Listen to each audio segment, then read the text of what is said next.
Hello बच्चों, स्वागत है आपका आपके अपने YouTube channel I N A physics पर। और आज हम यहाँ पे पढ़ने वाले हैं डी ब्रोगली तरंगदैर्ध्य, जो कि एग्जाम के पॉइंट ऑफ व्यू से बहुत ही इंपॉर्टेंट टॉपिक आपका डी ब्रोगली तरंगदैर्ध्य। डी ब्रोगली तरंगदैर्ध्य क्या होती है?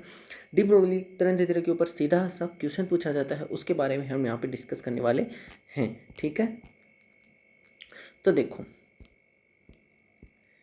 यहाँ पे लिख रखा है कि डी ब्रोगली तरंगदैर्ध्य। डी ब्रोगली के अनुसार गतिमान कण से संबंध तरंग का तरंगदैर्ध्य lambda is equal to H upon में क्या होता है, पी होता है। एच अपॉन में क्या होता है, पी होता है। अब आपके सामने है, देखो सब कुछ है ना, एच अपॉन में पी होता है। अब आपको पूछ ले कि P is equal to P और लेमडा, मतलब पी के यहाँ पे क्या है, इसका संवेग है, संवेग है ना। संवेग में और लेमडा में क्या रिलेशन होता है, तो वो होता है एच अपॉन में lambda. P is equal to H upon में लेमडा और lambda is equal to H upon में पी। अब यहाँ पे देखो पी की वैल्यू क्या रख दी, एम वी बी की वैल्यू होती है। और सीधी सी बात है, एक मोस्ट इंपॉर्टेंट यहाँ पे फॉर्मूला बनता है, वो आपको पता होना चाहिए। वो हम कार्य ऊर्जा वाला चैप्टर पढ़ते हैं, उसमें भी पढ़ते हैं। क्या होता है, रिलेशन होता है संवेग और गतिज ऊर्जा के बीच में। P square is equal to होता है 2m ई के का मतलब है काइनेटिक एनर्जी।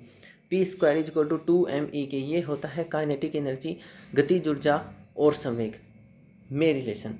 गतिज ऊर्जा और संवेग में रिलेशन होता है P square is equal to 2m ठीक है ना। तो पी इज इक्वल टू क्या जाएगा, अंडर रूट 2m तो पी की जगह पे क्या वैल्यू पुट कर दी, अंडर रूट 2m। ठीक है, अंडर रूट 2m पुट कर दी पी की जगह पे। ठीक, अब देखो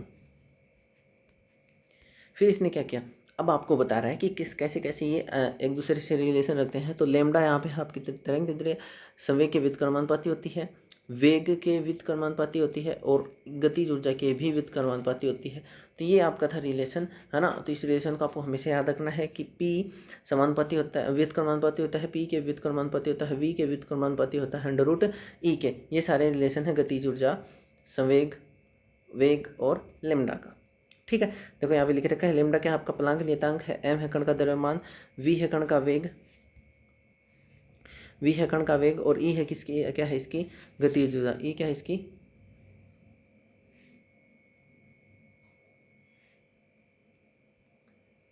गतिज ऊर्जा।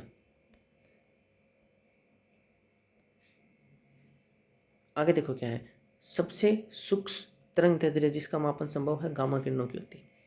आपको पूछ ले कि सबसे कम तरंगदैर्ध्य किसकी होती है जिसको मापा जा सकता है, मतलब जिसको माप सकते हैं, उसी के लिए तो हम ये कहेंगे ना कि ये सबसे कम है, ये सबसे ज़्यादा है। तो सबसे सूक्ष्म तरंगदैर्ध्य जिसका मापन संभव है वो क्या है, गामा किरणों की है। किसकी है, गामा किरणों की। ठीक है, सबसे सूक्ष्म तरंगदैर्ध्य किसकी होती है, गामा किरणों की। माइक्रो आकार के कण जैसे इलेक्ट्रॉन, प्रोटॉन, न्यूट्रॉन, अल्फा कण आदि से संबंध तरंगदैर्ध्य की कोटि क्या होती है, 10⁻⁻10 मीटर होती है। आपको इनकी कोटि याद रखनी है, 10⁻⁻10 मीटर। और सबसे सूक्ष्म तरंगदैर्ध्य किसकी होती है, गामा किरणों की होती है। ये इनके बीच में रिलेशन होता है। आपको पूछ ले कि किसी कण का द्रव्यमान m है, वेग v है, तो इसकी डी ब्रोगली तरंगदैर्ध्य क्या होगी, तो आपको ये फॉर्मूला बताना है, एच अपॉन में M V, lambda is equal to H upon में एम वी। आगे है आवेशित कणों की डी ब्रोगली तरंगदैर्ध्य।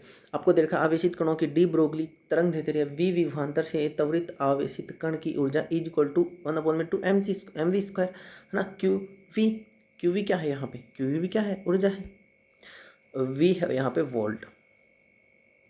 अरे भाई क्यू वी नहीं समझे क्या, क्यू वी कहाँ से आया, वी इज इक्वल टू क्या होता है, वी इज इक्वल टू होता है आपका, वी इज इक्वल टू होता है डब्ल्यू अपॉन में क्यू। ठीक है, तो डब्ल्यू इज इक्वल टू क्या जाएगा, क्यू वी, और इसको भी क्या लिख सकते हैं हम, ऊर्जा लिख सकते हैं। इसलिए यहाँ पे क्या लिख दिया इसने, क्यू वी लिख दिया। तो H is equal lambda is equal to H upon में पी, एच अपॉन में 2m ई के, और ई की जगह है क्या रख दिया, क्यू वी। ई की जगह पे क्या पुट कर दिया, क्यू वी। ठीक है ना, ई की जगह पे क्या पुट कर दिया, क्यू बी। तो सीधा सा रिलेशन आपको दे दिया। आपको ये फॉर्मूला याद नहीं रखना है, आपको फॉर्मूला तो तब याद रखना है जब आपको अनुपात पूछ लेता है, कोई भी दो कण का देके अनुपात पूछ लेता है तो आपको फॉर्मूले का यूज़ करना है, अन्यथा फॉर्मूले का यूज़ नहीं होगा। ज़्यादातर तो क्वेश्चन सीधा आता है इसी कॉन्सेप्ट से, जो मैंने आपको यहाँ पे नोट डाउन कर दिया गया है कि lambda electron is equal to 12.27 upon में अंडर रूट बी। अब वी की वैल्यू आपको ऐसी वैल्यू देगा जिसका कंप्लीट स्क्वायर हो वो, है ना, जिसका हम अंडर रूट कर सकें।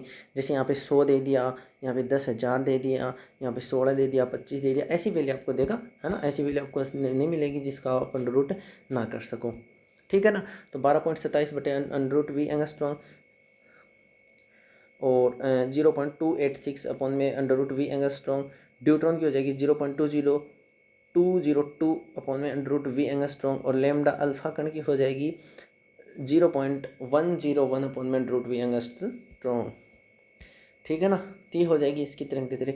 ये वैल्यू आपको याद रखनी है, चारों याद रखनी है। ज़्यादातर आपकी पूछी जाती है इलेक्ट्रॉन और प्रोटॉन की, ज़्यादातर किसकी पूछी जाती है, इलेक्ट्रॉन और प्रोटॉन की। 12.27 और 0.286, 0.202 और 0.101। ठीक है। तो ये थे आज के आपके कॉन्सेप्ट। डी ब्रोगली तरंग दैर्ध्य से अगर क्वेश्चन आता है तो टेंशन मतलब यहीं से आएगा, कहीं नहीं जाने वाला। डी ब्रोगली तरंग दैर्ध्य से क्वेश्चन यहीं से आएगा, या तो ये अंडरलाइन कर देता हूँ, या फिर ये वाली लाइन कर लो, या फिर ये 4 फॉर्मूले। इससे बाहर क्वेश्चन नहीं आएगा डी ब्रोगली तरंग दैर्ध्य का। ठीक है ना। अगर वीडियो अच्छी लगे तो अपने फ्रेंड्स के साथ शेयर करना, चैनल को सब्सक्राइब कर देना और वीडियो को लाइक कर देना। थैंक यू, धन्यवाद।